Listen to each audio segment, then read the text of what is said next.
YouTube channel Risna Tiarika with me Risna. Everybody, di video kali ini kita membahas sedikit berbeda dari video-video sebelumnya. Jika video sebelumnya itu kita lebih banyak membahas tentang hal-hal yang berkaitan dengan pengerjaan tugas akhir, juga hal-hal yang berkaitan dengan kampus IPB. Kali ini kita akan membahas sedikit berbeda sesuai dengan situasi dan kondisi yang ada sekarang. So everybody, di kondisi sekarang ini kan lagi ada penerimaan mahasiswa baru, dan sekarang itu lagi dalam situasi pelaksanaan UTBK. So everybody, bagi everybody yang sudah lolos di tahap penerimaan sebelumnya, saya ucapkan selamat untuk everybody sekalian. Persiapkan diri Anda untuk menghadapi dunia kampus yang sesungguhnya. Dan bagi everybody sekalian yang masih dalam kondisi mempersiapkan diri untuk menghadapi TS UTBK ataupun sejenisnya, mudah-mudahan everybody sekalian lolos dan mendapat kesempatan untuk menimba ilmu di jenjang yang lebih tinggi, yaitu pendidikan perguruan tinggi. So everybody, berkaitan dengan hal tersebut, di sini saya juga masih sebagai mahasiswa ya sampai sekarang. Jadi saya pribadi itu sudah kurang lebih 7 tahun menjadi mahasiswa dan sudah 2 kali menjadi mahasiswa baru. So bagi everybody sekalian yang baru tamat SMA dan mungkin sekarang sudah lolos ataupun lagi memperjuangkan dirinya untuk lulus atau untuk memasuki perguruan tinggi yang diinginkannya, maybe masih memiliki banyak imajinasi-imajinasi baru atau imajinasi-imajinasi yang belum terpecahkan berkaitan dengan bagaimana sih menjadi maba, seperti apa sih seharusnya menjadi maba, apa sih yang dipersiapkan saat kita menjadi maba, dan masih banyak ekspektasi-ekspektasi lainnya yang berkaitan dengan maba ini everybody. So everybody, di video kali ini dan mungkin juga di beberapa video ke depan itu yang akan saya upload masih akan membahas tentang hal-hal yang berkaitan dengan maba. So mudah-mudahan ini apa yang saya akan bahas di video kali ini dan video-video saya seterusnya berkaitan dengan maba bermanfaat bagi teman-teman maba sekalian atau everybody maba sekalian. So everybody, di video kali ini saya kurang lebih akan membahas tentang hal yang harus dilakukan mahasiswa baru. Yang saya maksud di sini adalah mahasiswa yang sudah benar-benar keterima sebagai mahasiswa baru di salah satu perguruan tinggi yang diinginkan, everybody. So everybody, terkait dengan hal-hal yang harus diperhatikan oleh mahasiswa baru, jika ingin memasuki dunia kampus itu ada beberapa yang perlu diperhatikan atau ada beberapa hal yang perlu dilakukan. Yang pertama, mahasiswa baru tentunya mereka masih awam terhadap segala kondisi yang ada di kampus yang mereka masuki atau yang mereka diterima ya.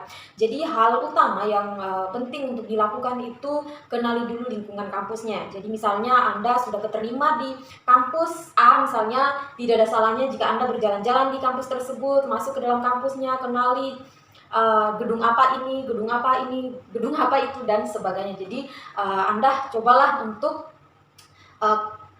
berjalan-jalan di lingkungan kampus itu untuk mengenali kampus Anda, bukan hanya gedung untuk mengenali gedung apa ini ya, tetapi juga untuk mengenali kelas Anda di mana atau fakultas Anda sih di mana, terus departemen apa Anda di mana, kemudian kantinnya di mana, kemudian misalnya gedung-gedung untuk mengurus beberapa berkas misalnya di mana, dan itu penting untuk Anda melakukan observasi terlebih dahulu, mungkin jalan-jalannya terlebih dahulu ya, everybody.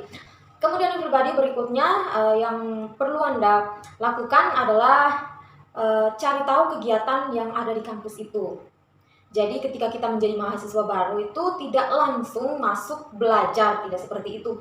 Jadi ada beberapa tahapan yang kita lewati, mungkin ini sudah sering sekali didengar oleh pribadi sekalian, yaitu ospek, biasanya perkenalan dengan senior dan juga dengan teman-teman. Maka di sana Anda perlu mencari tahu dulu kegiatan apa sih setelah ini. Maybe dengan mencari tahu ini Anda bisa bertanya ke senior Anda sendiri atau teman-teman yang sudah lebih dulu masuk menjadi mahasiswa di kampus tersebut. Bisa aja seperti itu ya bertanya. Kemudian berikutnya yang perlu dicari tahu misalnya terkait dengan kegiatan organisasi ketika Anda sudah masuk di kampus itu. Jadi ketika Anda menjadi mahasiswa baru, ada saja senior-senior atau tingkat yang menawarkan Anda untuk memasuki beberapa organisasi.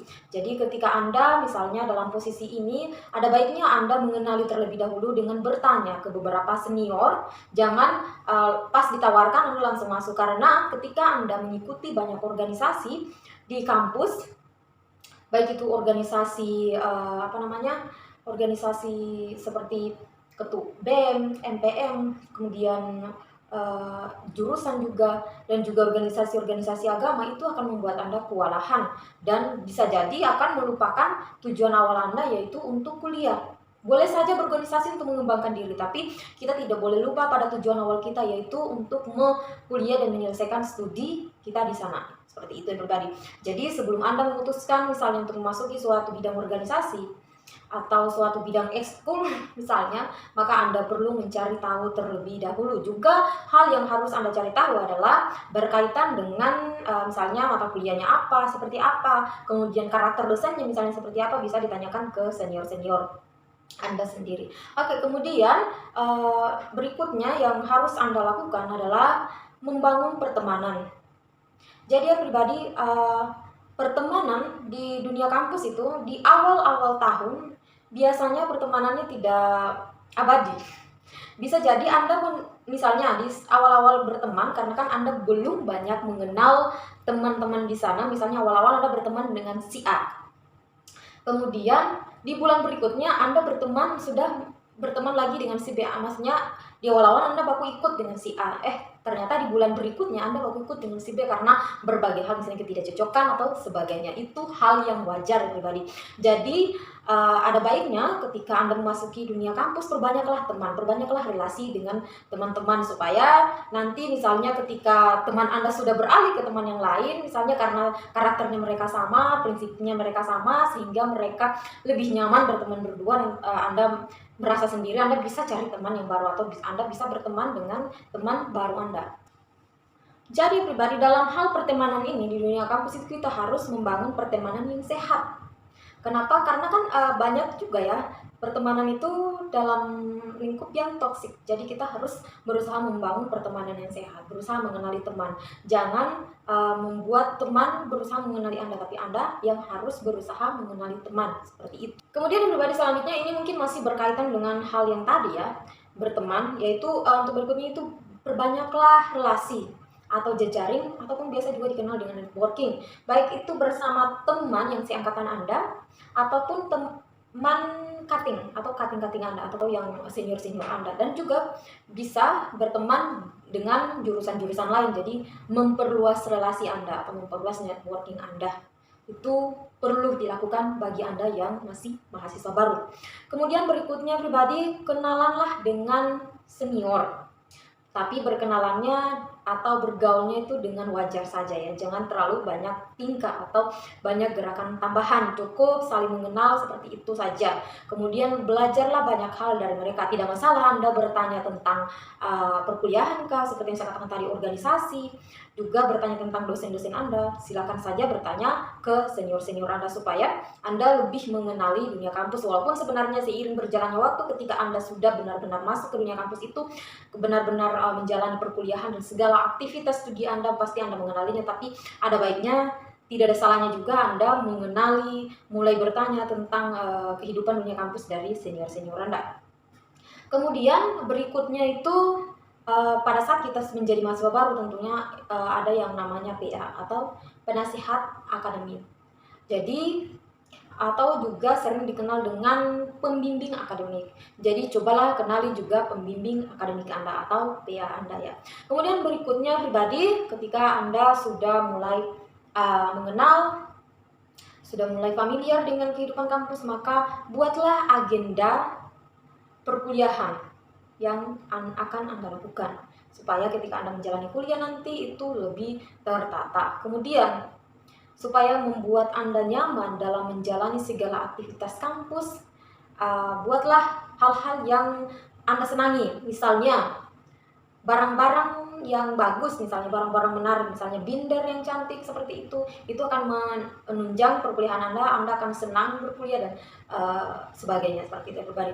Kemudian berikutnya itu turunkan ekspektasi Anda pribadi. Hal yang harus Anda lakukan adalah menurunkan ekspektasi Anda, baik itu terhadap senior, teman, dosen, maupun suasana dalam perkuliahannya. Jangan sampai terkadang itu yang membuat teman-teman sekalian kaget atau pribadi sekalian kaget pada saat memasuki dunia kampus sebagai maba, itu ekspektasinya terlalu tinggi kadang-kadang mendapat senior yang ya begitulah. Kemudian juga mendapat suasana kelas yang kurang comfortable bagi everybody sekalian, dan juga beberapa hal lain seperti teman-teman yang tidak sesuai dengan ekspektasi, misalnya dalam hal ini yang toksik, maka ini harus dipersiapkan dari everybody sekalian. Jadi jangan terlalu berekspektasi tinggi bahwa ketika Anda masuk di dunia kampus semuanya tentang kesenangan. Anda tidak boleh berekspektasi seperti itu, Anda harus menurunkan ekspektasi Anda. Sama halnya dengan studi sebelumnya di SMA, di dunia kampus juga tidak semua berjalan seperti yang Anda inginkan. Akan ada saja masalah-masalah baru yang akan Anda temukan, dan itu perlu dipecahkan oleh Anda sendiri. Dan berikutnya pribadi yang harus Anda lakukan adalah mempertinggi lagi atau kemandiriannya harus ditingkatkan. Jadi kita tidak boleh mengandalkan siapapun pribadi. Walaupun di dunia kampus kita memiliki teman yang banyak, tetapi satu-satunya hal atau satu-satunya orang yang bisa diandalkan adalah diri sendiri. Jadi mandirilah dalam segala hal yang pribadi, walaupun mungkin pasti 1-2 hal Anda tidak akan terlepas dari pertolongan teman, tapi ada baiknya Anda mencoba untuk semandiri mungkin. So pribadi, itulah hal-hal yang harus dilakukan bagi mahasiswa baru. Mudah-mudahan bermanfaat bagi pribadi sekalian. Jika masih memiliki pertanyaan lagi tentang hal ini, silahkan saya tanyakan di kolom komentar. Dan jika saya tidak menjawabnya, maka di kolom komentar maybe pertanyaan Anda membutuhkan penjelasan lebih lanjut dan perlu dijelaskan lagi dalam bentuk video seperti ini, maka saya akan menjelaskannya dalam bentuk video seperti ini. So everybody, thanks for you have watched my video. Meet again in the next video and bye-bye!